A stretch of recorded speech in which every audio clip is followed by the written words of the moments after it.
ନାଇଣ୍ଟିଜ୍ର mobile କେବଳ phone ନଥିଲା, ଏହା ଘରର ଇମୋସନ୍ ଥିଲା।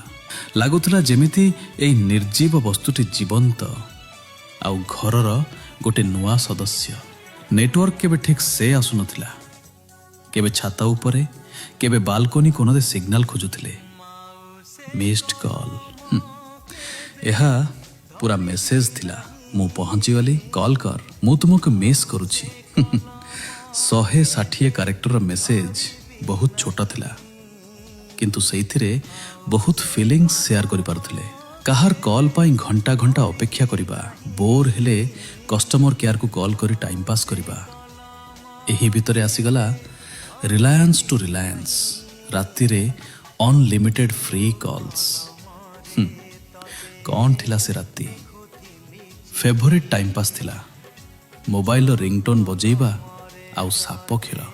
ଆଜି ଫୋନ୍ ସବୁ ସ୍ମାର୍ଟ ହେଇଯାଇଛି, କିନ୍ତୁ ସେ 90s ଆଉ ଆର୍ଲି 20sର ଫୋନ୍ ଜୀବନ୍ତ ଥିଲା।